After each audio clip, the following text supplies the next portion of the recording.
Hello, my fine friends. Welcome back to Destination Discourse. I'm your host, Stuart Butler, joined today with the Fustalarian Adam Stoker. How are you? You know what? The honor of becoming a Star Wars character in a series that you have so much admiration and respect for. I'm just so grateful. Today's an honor, Stuart. It's a big Wow. day. That's really weird. Like to the audience, number one, Fustalarian is not a Star Wars character, and I'm hoping Adam goes and Googles it as people listening will. But I don't know if I could spell it if I wanted to go find it. well, you are a Fustalarian. I don't know if it's a Fustalarian or you are Fustalarian. It's probably it's probably your Fustalarian. Um, But before, when I was trying to think of a word to describe you as, I almost did use I a. just You, looked it you up. just saw it. You want to let everyone in on the description. Um, yeah, this feels like a very British word It and is. It's an definition. old, antiquated British slang And insult. so I may try do my best Stewart impression here. Okay. Um, no, I'm not going to. A person who uses a cudgel rather than a sword. But the second definition is, I think, what you really meant. A Mm-hmm. lowly person or commoner. And that's really Mm-hmm. what you were going for. Absolutely. Yeah. Yeah. Yeah.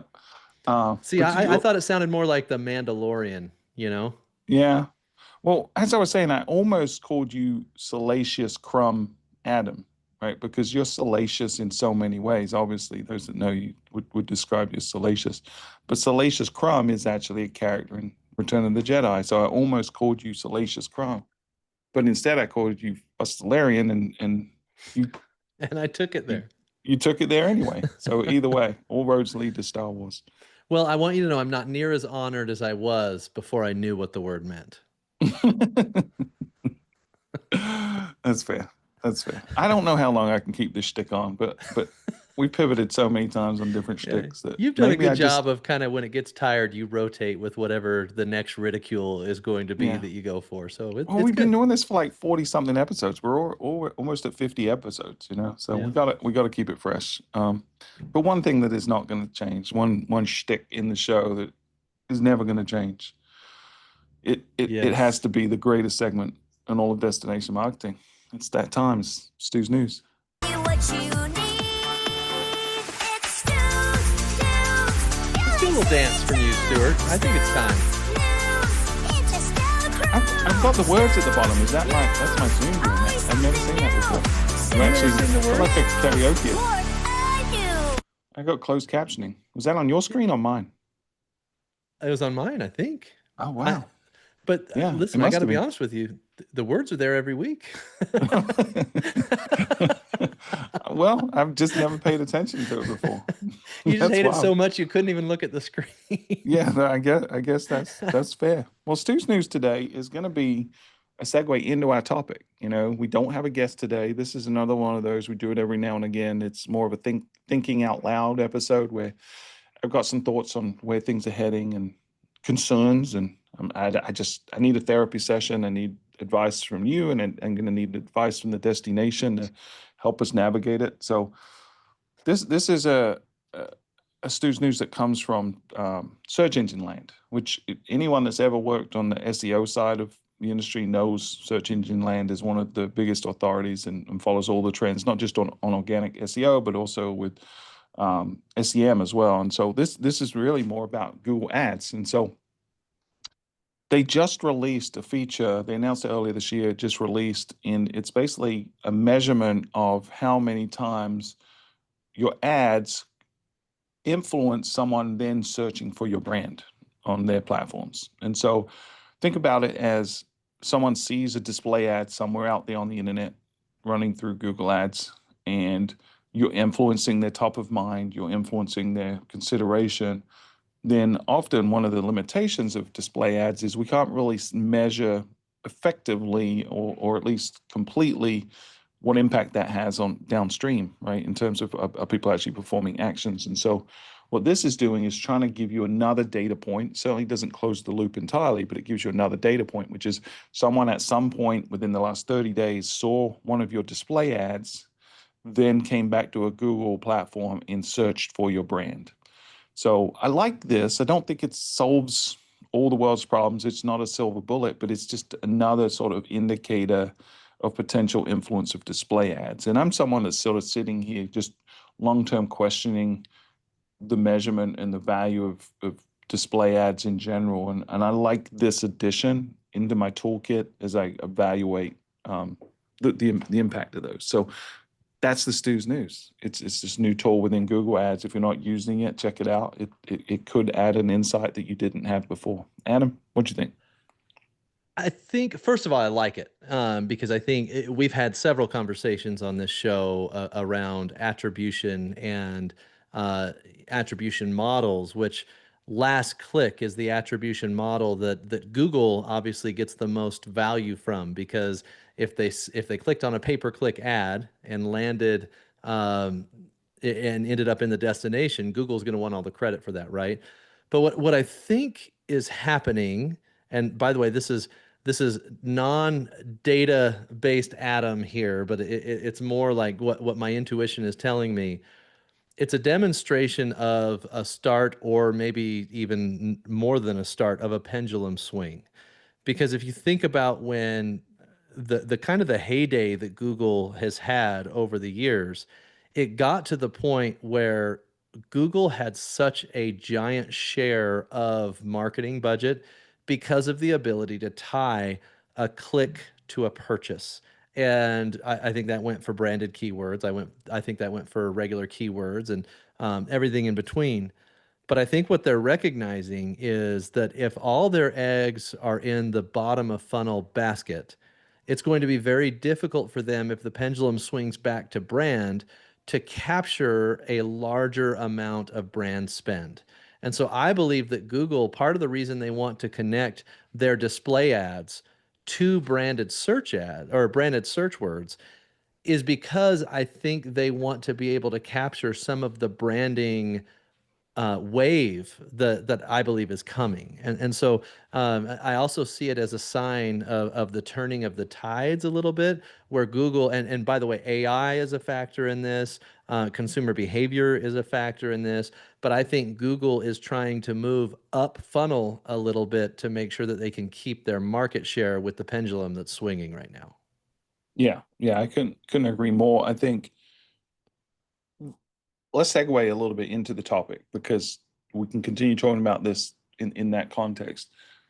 I'm really concerned about the future because of this pendulum that is swinging, and for a long time, I'd say the pendulum's been swinging in the other direction. We used to, back in the day, be all about branding as destinations, right? We'd send out our visitors guides. We'd try to be focused on creating awareness and hope that the consideration, and we weren't even in the booking, the actual conversion part at all, let's say 20, 30 years ago, right? It was all about awareness generation. And back then there wasn't a lot of need to measure, show your value, to demonstrate and tie activities directly to specific outcomes other than holistically, how's my destination doing? Like that's how the DMOs operate for the sort of phase one of our existence. Phase two of our existence has been the pendulum going in that direction of we need to attribute specific activities and expenses to specific measurable outcomes. And we struggle with that a little bit. We've talked a lot on this show about causation versus correlation. And we talked to folks like Zeke with tourism economics. We've talked with folks at Zydeco and others about how we're all trying to sort of figure out the solution to that. And people are doing it in different ways, but no one's really figured it out soup to nuts, right? But we've been trying heavily. I think the pendulum's about to swing back because the way people search and book travel is going to fundamentally change. We've talked before about this singularity, the collapse of the funnel. We've talked about how people are going to go to generative tools and they're going to have conversations. It's not a linear funnel. It's sort of more of I'm working with a virtual travel agent, right? That would be a good way to think about it. A travel agent that gets to know me and has a preset knowledge. This travel agent knows certain things and is going to look at authorities to inform them about certain things. And if we use that analogy and I say, I go to a physical travel agent and say, I want to go on vacation, and they'll say, well, where do you want to go? If I don't have a specific place in mind, I'm going to give them criteria or attributes of what I'm looking for. Well, I want a beach destination. I want somewhere warm. I want it to be affordable, whatever the attributes are. Now, if in that case, Myrtle Beach wasn't an area that that travel agent specifically knew about, I'm not in the consideration set for not just the travel agent, but for that consumer. And that's where we're going with AI. Like AI might know enough about Myrtle Beach, but it might know more about another destination, or it might be relying on other sources to understand Myrtle Beach, right? Or any destination. And so we as DMOs face the prospect of being completely irrelevant in that world. If we don't know how to inform the LLM, if we're not a part of the ecosystem where the consumer is actually searching and planning and booking their travel, then we're in trouble, right? Our relevance shifts. So, in my opinion, the pendulum has to swing back to awareness. We gotta double down on branding. We gotta double down on making sure that we are in the consideration set by having unique, bespoke content, not just on our channels, but in multiple channels from multiple sources. I think we're going to have to lose the ego of our brand relevance, like Visit Myrtle Beach's brand relevance, and go all in on the destination's brand relevance, right? It doesn't matter whether someone's touching a Visit Myrtle Beach ecosystem, as long as Visit Myrtle Beach is the one that's created an environment where the destination of choice is Myrtle Beach. So then this means I've got to go in more on content. I've got to go in more with collaborative branding partnerships. I've got to go in more with content creators. I've got to go in more so that Myrtle Beach is top of mind, so that Myrtle Beach becomes top of prompt. Because if the brand is not in the prompt, then we've completely lost the opportunity with the consumer. So that's sort of what I'm noodling in my head. Yeah. I'm going to pause there and then I'm going to let you respond to that. I agree with a large portion of what you said. And I'm going to start with an example, and then I'm going to give you kind of one of the conclusions that I'm drawing here. Number one is I yesterday, for the first time, planned a trip entirely with AI. And my wife's birthday is coming up in November. We don't have time for a full vacation. It's not like we're going to be able to go spend a week somewhere. And so it has to be a quick getaway. It's in November. It has to be warm. It also needs to be a place that's kind of built for relaxation. It needs to be a nice resort that is fun to relax at. And so like we had all these parameters. And so I prompted ChatGPT and said, I need a place in the Western United States that meets this criteria and checks all these boxes. And it gave me 7 destinations to choose from, all of which could have been very viable options, right? San Diego, Sedona, Palm Springs, St. George, Utah, Las Vegas. And so it went to Scottsdale. It went through several of these destinations that most definitely checked the boxes of what we wanted for that time of year. And as I went through the process, what I recognized is the last couple of actions before booking have changed, right? Like it's no longer, okay, I'm going to Google this destination, go to their website, click through their whole directory. The website in some cases, and in this case for me, was cut out of the experience completely. And on top of that, the destination itself was not even a factor in the content that was demonstrated to me, because I went straight to resorts from there, which, by the way, from a value perspective, the resorts are the ones who should, and hotels are the ones who should capture that transaction. They should get directly to where they want to stay. But the question is, how do you influence the results that lead to being those 7 destinations that meet those criteria? And it caused me to do a little bit of research into what I'll call LLM optimization, large language model optimization, because we, for the last however many years, have invested so much in making sure we're at the top of the search engines, that now what we're going to have to be prepared for, and search is still very much a factor, so we have to still be relevant there. But we now, as we're building for the future, have to focus a fair amount of energy on LLM optimization. And like you said, the brand has to be in the prompt or you've already lost. However, in a situation like what I was dealing with, where I said, here's parameters, I need a destination that meets all of these parameters for me, how do you make sure you show up there? And Mm-hmm. I'd love to hear your reaction. And while you react to that, I'm going to pull up some of the research that I've been doing on LLM optimization because I think some of the information that came back was really interesting to me. Yeah, so let's deep dive here. I don't want to lose track of the philosophical conversation we're having, but let's have a technical conversation about this. I think the short answer is no one really actually knows yet, right? That it's this early SEO days, but without the ability to sort of test and learn the way we could with early search engines. Um, from my perspective, there's a couple of things you can be doing. One is SEO best practices, right? You've got to continue to do SEO best practices because it does seem like that there's a direct correlation between your visibility, your ability to get indexed, and all the things, right? The faster your site is, your core web vitals, stuff like that matters. So continue to do all your SEO best practices. The number one, well, let me back up. The other thing you need to be doing is unique first person perspective content, right? You've got to be creating content that no one else has. Everyone has the commodity content about your destination now. Everyone knows Myrtle Beach has 2,000 restaurants, 60 miles of beaches, wonderful family-friendly attractions with sensory friendly. That's table stakes now, right? And everyone has that down. We've got to create unique first-person perspective content that no one else has, because I think that's what's going to ultimately help people make decisions, and then the LMs make decisions about what to show to this individual based on their individuality. Technically, from a lot of studies, what I've seen, the number one technical thing you can do to help yourself get published or get more share of the results in LLMs is schema.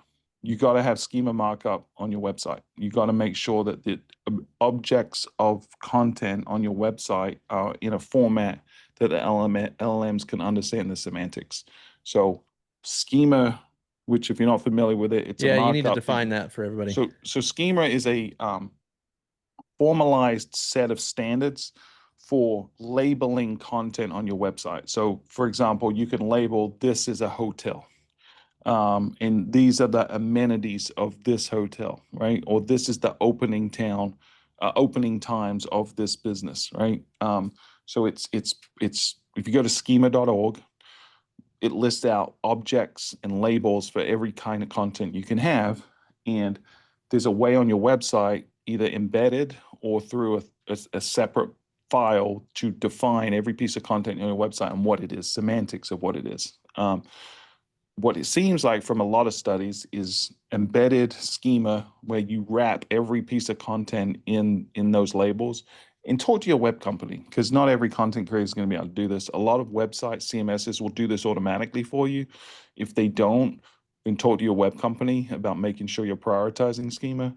But that seems to be, from all the studies I've read, the number one correlation between whether you're showing up or whether you're not. It's not a guarantee, but I think if you do those things right, if you do good SEO content, great, unique first person content in bite-sized pieces, and you do schema, you're going to be doing better than 99% of folks. Yeah, I think I agree with you on the actual like technical structuring on the website, 100%. If you remember when SEO first came out, it was so mechanical that like Mm-hmm. you could change all the content on a website to be white and on a white background, and Mm-hmm. nobody would ever see it, and you just have just loads of content there. Yeah. And so it got Keyword more, stuffing. Yeah. yeah, keyword stuffing, yeah. And there's all kinds of black hat things, and so when I say what I'm about to say, I was going back and forth with ChatGPT on like, okay, well, what is the best way to make sure you're showing up in search engines? One of the things it says is content is no longer judged by keyword density or backlinks alone, but by depth, originality, clarity, and contextual relevance. Mm-hmm. And then it says authority matters. LLMs tend to prioritize credible sources, especially those with structured and consistent content.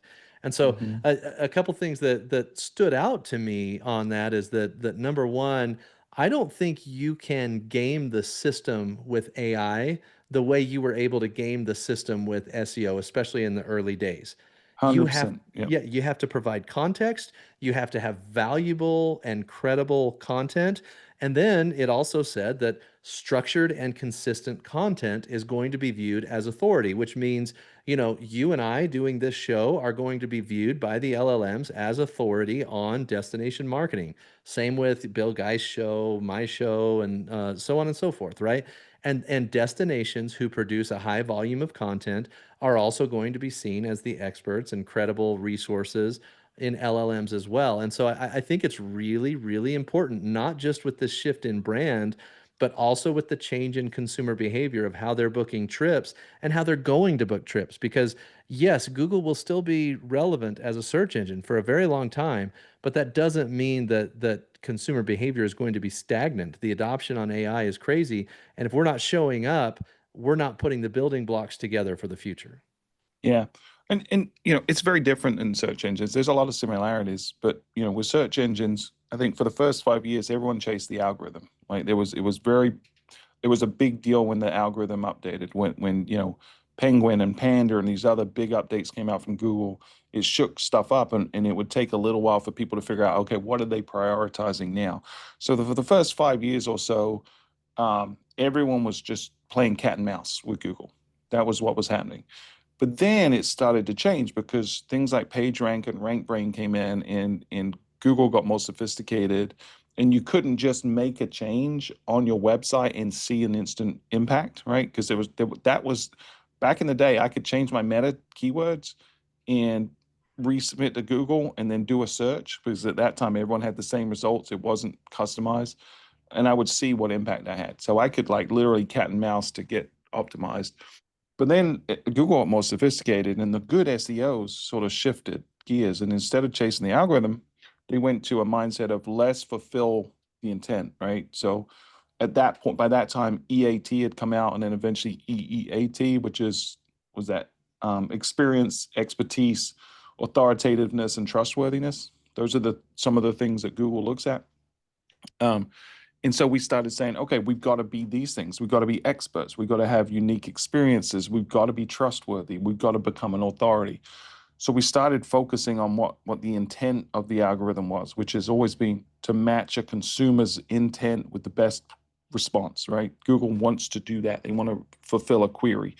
And so that's where we are today. Like the first 5 years of SEO doesn't exist with Yeah. LLMs, right? We're at the second phase of SEO, which is we've got to do right by what the intent of the consumer is. We've got to fulfill the requests. And that's why content, unique, individualized, personalized content matters, and even more so, context matters. So the good thing is we've got the tools to do this before. Like there was a time when we were limited. We maybe had one person or even half a person that was dedicated to developing content for our website. And so there's only so much they could do. Maybe they can do one blog a day or two blogs a day or something like that. Now we have content generators. We can expand and create a content army like Visit Model Beach has. We can enlist content creators. We can do different things to dramatically increase our volume. And we don't need to push all of that out in the same way. Like not all content is built equally. Not all content needs to be on your homepage. We don't want to have the NASCAR effect of a website where there's just a lot of stuff. But what we can do is start to build really robust ecosystems of content where maybe I have a business and maybe there's like 20 articles and videos and social media posts about this business that I can aggregate on one page. And maybe I didn't even create half of those. Maybe I'm going out and finding other people that have talked about this. But adding those unique perspectives of content are going to matter in terms of the LLMs. And I think eventually, this is a temporary phase. I think at some point there will be ways to proactively submit stuff to LLMs. We're seeing licensing agreements of content, things like that.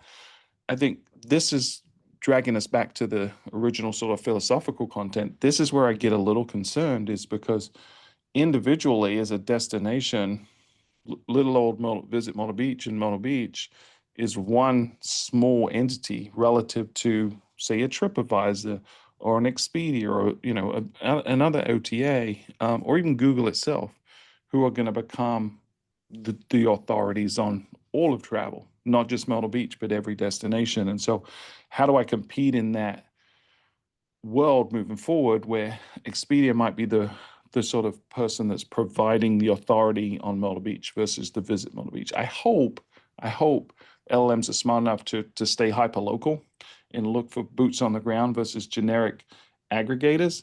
But as we move further and further into things like transaction within the LLM, I think that's less likely, right? Because it's going to be hard to standardize something like booking a hotel through the DMOs. That's going to continue to be through the franchises, the big flags, or through the OTAs.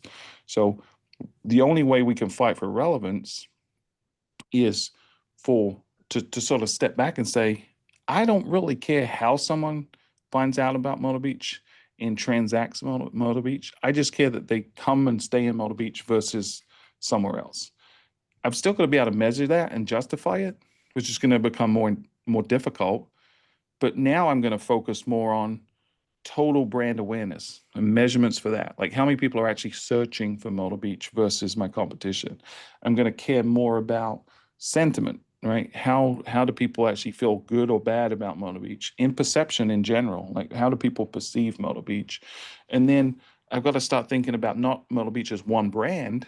I've got to start thinking about it as thousands of individual brands of people and businesses, right? Because I've got to now empower businesses to become their own content creators so that every restaurant, every hotel is also a brand that is being put in the prompt at certain times. Like that's how we win. So the brand is now more valuable than it's been in travel than it's been in probably 20 years.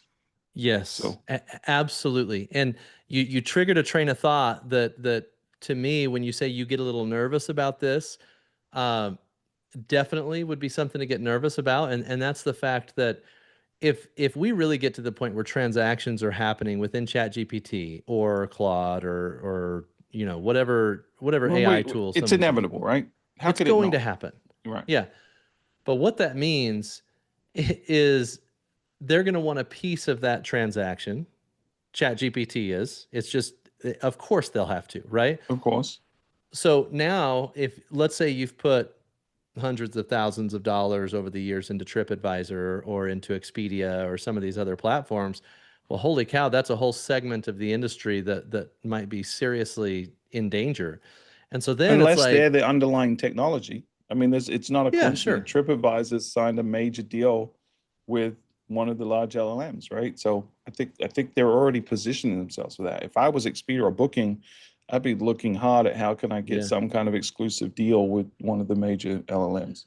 But what that means for destinations and the way they're operating today is if you are not in the prompt, and I'm going back to what like this is a Stuartism that I'm buying into now at this point.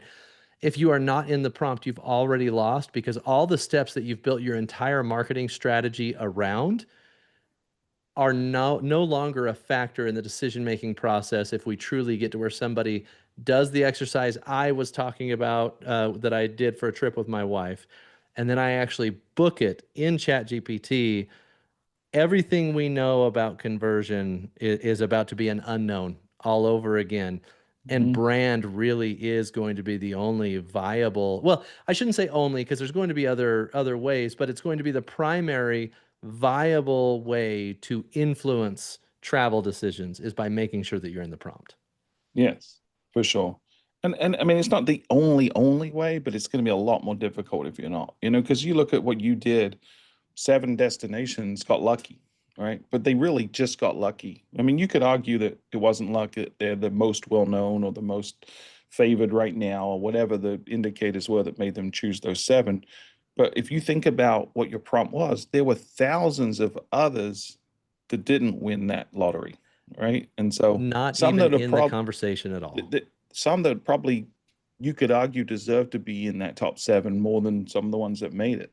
So of course, certain big destinations like a San Diego are going to be in that prompt.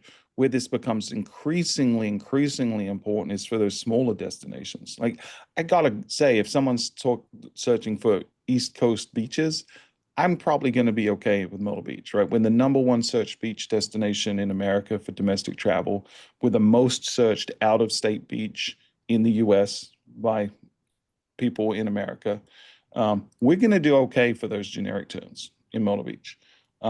But if someone's not looking for an East Coast beach, if they're just saying, I want to go on a family vacation, maybe we're not as lucky. But if I'm a small town, a small destination, a niche destination, my brand is not going to show up on the LLMs unless there's a really solid tether between the intent of the consumer and me. And that tether, 9 out of 10 is going to have to 9 out of 10 is going to have to be the brand name itself, or a sub brand, right? The specific hotel, the specific restaurant, the specific creator, whatever it is. That's why I'm saying the brand isn't just my brand. It's certainly not my destination marketing organization's brand. It is my destination's brand, but it's also a conglomerate of all of the entities that make up my destination. And dare I say, with the caveat that I am entirely biased. And so I'm going to make sure that I let the audience know, all of our desties, everybody knows where Adam stands on this, and I'm biased. But your paid media budget will not help you optimize for where you're going. The LLMs are not crawling your paid media to decide Well, who shows up. let me argue that a little bit, Please right? do. Please Because do. I think brand awareness, how do we drive brand awareness, right? I think, honestly, part of me thinks paid media, although we could argue what that means, I think your paid media strategy is going to be more important than ever, because that might be the only way you can drive that brand awareness. Or it's going to be not the Well, only way, but it's going to become an even more important way to drive brand awareness. yeah, I guess what I mean is it's probably better for me to say the money you've spent historically on paid media is Hmm. going to be very difficult, because and the reason I'm going that route is if you are creating content that it can actually be crawled by the LLM and accessed. So that's one thing. So there's two components of this. Number one is if you want to be in the prompt, paid media is going to be one of an important vehicle. But Hmm. to actually be crawled by the results, if you're not in the prompt, Yeah, I don't think your paid media is going to help you at all. So I want to for delineate sure, right? between those two. Unless it depends how you're thinking about paid media. I'm increasingly associating the phrase paid media with what we've traditionally thought about it, like a display ad, a programmatic display ad, or something like that, right? I think that's sort of the simplest, purest form of paid media that we think about. We're increasingly shifting budget away from things like that, that sort of one and done. Once I've paid, I've leased that space, and once it's done, there's no value beyond that initial impression, right? We're going more into paid integrated partnerships, where the results of that paid partnership aren't just display ads. That's a component, but it's also content. It's also brand affiliation. It's also other things that maybe live beyond these activations and events. It's stuff that lives on beyond just an impression of a digital ad. Does that make sense? Yeah, absolutely. I mean, it's something that can be either used multiple times or in multiple places. And Yeah. I think that I don't know, that even goes back to the roots of, well, what made a good campaign 20 years ago? It's something that's got Hmm. legs across multiple platforms and can be used over and over, right? But I Yeah. think we've gotten away from that. Yeah. But let me give you an example of that. So when this episode airs, if my math is right, because we're recording it Uh-oh. a couple of weeks before um, it comes out, we'll already have either crushed it at Esto or absolutely destroyed our reputation. One of those two things has already happened, right? Because we don't Well, know your which yet. reputation, mine's already gone. That's pretty fair. Yeah. But we're working on a partnership with Matador, right? And we've done media buys with Matador before, traditional ones, which are good, right? There's display ads, there's content. We maybe have influencers or content creators come into town, and it's been fine. But we're launching the first ever It's the Matador Creator House, right? And I don't know if your team has been looped in on this or how aware you are of it or not, but we're bringing in 8 content creators, like artists, musicians, filmmakers, like really creative folks to come to Myrtle Beach for a month. We're putting them in a beach house, and we're going to integrate them into our community. We're going to have them go out and do tasks. We're going to have some fun things for them to do, but we're also going to have them meet up with our local content creators and people that want to be content creators. And it's a media buy in some sense, but it's also a partnership. It's also a collaboration with multiple brands. You know, the creators are individual brands. Matador's obviously got a distribution channel. They're going to be creating a video, a few video assets as part of it. The content creators obviously all have platforms and all have social followings. They're going to be creating content. Our local media is going to get involved. You know, there's a community pride of this is happening in our destination. So that's a project that maybe a year ago, the budget we would spend with Matador would have been a lot more linear. It'd be more display ads and some content and stuff. And now it's more of an integrated, cross-functional integration between brands, content, influencing the zeitgeist, influencing social conversation a lot more. So to me, that's where paid media is going. You're putting paid media into something that's got multiple amplification opportunities, right? The creators can all amplify it. Matador is going to amplify it. Your local media is going to amplify it. Your local creators are going to amplify it. And you're basically taking what could have been a simple media by dollar and turning it into 50 media by dollars by making it so scalable. And that's the type of thing I think everyone's got to be looking for. Like, how do you get your dollar to go to do what $10 used to do? And Right. that's where we're all at. Yeah, and it's not buying more impressions at a cheaper rate, right? No. That's the mistake. Like I really feel like, you know, we've said, and I've said it before, like, you know, paid media is on the decline. Like my bet was I would spend less money on paid media in the future and more on owned media. I think I've got nuance to that. I think the lines are blurring between the media All of types. them. I think paid, earned, and owned are becoming more integrated and more of one thing. And so with just thinking about every dollar we spend from multiple angles now, it's not just one angle. And I think especially as brand awareness and brand perception become more important as consumer behavior shifts, I think we gotta be more sophisticated in how we think. Awareness isn't just hitting more people with more impressions, right? It's changing the narrative. It's changing what they think about and feel about Myrtle Beach. Because as we said before on the show, if we can change how they feel, we can change how they think, and then we can change what they do. And so what they do is go and have a conversation with an LLM about coming to Myrtle Beach. That's what we need to influence. So in order to do that, we've got to change what they feel and what they think about Myrtle Beach. And not to, it's somewhat of a cliche to quote Gary Vaynerchuk sometimes because he says a lot of stuff. You gonna drop an F-bomb? Yeah, you got no. I'm definitely not going to. But I do think that he's right when he says that the number one high value thing you can be looking for right now is attention. Mm-hmm. And I think we should actually switch the word awareness in the marketing funnel for attention. Because if we can actually get intentional attention, we have a much better chance to be in the prompt. Yeah, for sure. And you know, there's a lot of levers you can pull to get attention, right? You know, I think Paid, earned, and shared. right.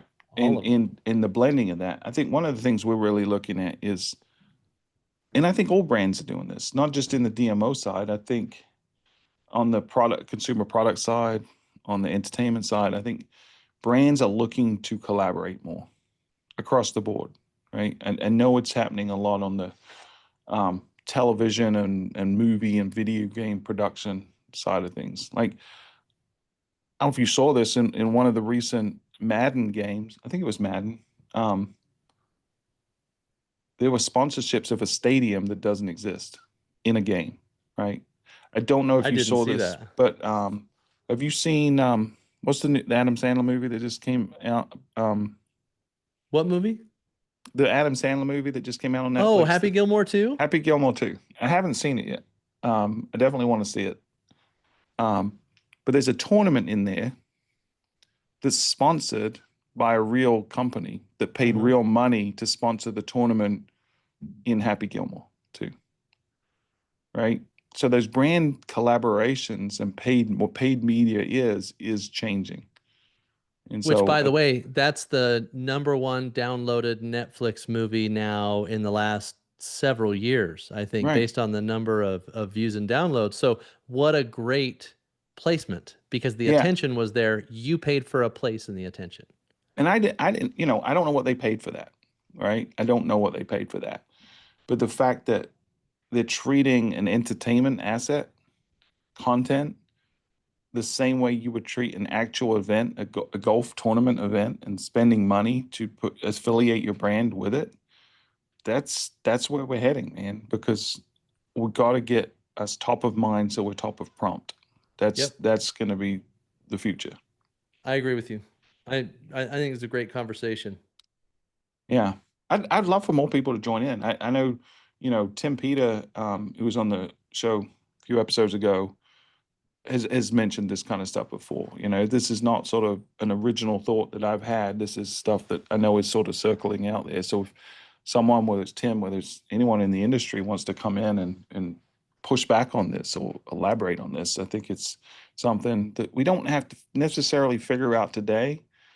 But I think the sooner we figure it out, the better we're going to be. Because, the alternative is we gradually die by 1,000 paper cuts. We become slightly less relevant each and every day until one day, as stakeholders come to us and say, show me what you've done for me lately.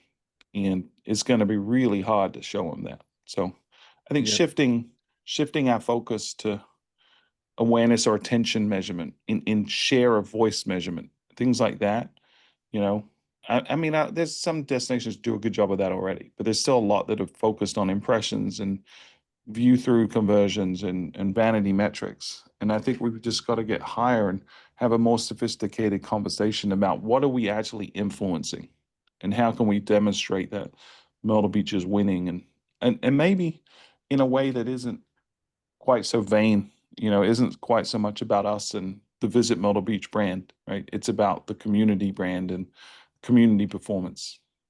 So yeah, I like it. I don't know that I have a whole lot more to add. I think we've one thing that I appreciate is I think you and I both, in doing this show, have evolved our thinking on a variety of topics by bringing on guests that have opened our eyes to different perspectives. I think you have had perspectives that I've shifted on, and hopefully vice versa. I don't know, maybe not, but I think what we're looking for is for people that see something like you're seeing right now, that there's a pendulum swing that's taking place. Well, if somebody else sees something, come tell us about it and we'll amplify your message. We may push back on it because we may not agree with it, but hopefully at the end, all three of us, if it's me, you, and a guest, have shifted our thinking, because I think that's been the most valuable thing for me is that I've been able to shift my thinking on quite a few things throughout the duration of this show. Yeah, no doubt. Likewise, it's certainly, some of the sophisticated conversations we've had, mostly with the guests, obviously not with you, Adam, but Obviously. it certainly changed my perspective on things. And people still ask me, it's like, why are you as a DMO person doing a podcast? Like there's not, they don't necessarily see the tangible benefit like they would for a vendor, right? For you, the more awareness you have in the industry, the more likely you are to get a sale, right? You're building your EEAT by doing the show so that people are more likely to transact with the brand revolt or brand revolt, whichever you prefer to call it. But for me, like, I'm not selling anything to the industry, and I'm certainly not doing this for my ego, although I could understand why people would say I'm doing this for my ego. I'm doing it genuinely because I want to help the industry. Like, it's an industry I love, and if you look throughout my career, this is just something I've always done. I've tried to contribute to whatever community I'm in. I'm just someone that likes to leave a place a little better than I found it. But I think the number one reason I'm doing it is kind of selfish. If I'm being honest, I want to meet the smartest people in the industry. I want to hear the fringe conversations that are happening behind closed doors, and I want to be a part of them so I can be a better, I was about to say CMO, so I can be a better president for Yeah. Visit Myrtle Beach. And I am a better president for Visit Myrtle Beach as a result of this show, because there are ideas and thoughts that I would never have had on my own. And there are opinions that I had that I believe fundamentally were wrong, that now Well, I see things a different way. So this is and benefiting Myrtle Beach. if a numpty like you can become smarter on a show like this, I think it really means the possibilities are endless. Did you Google like old English insults when you said numpty? No, I did not. I used ChatGPT. That's hilarious. Numpty. That's good.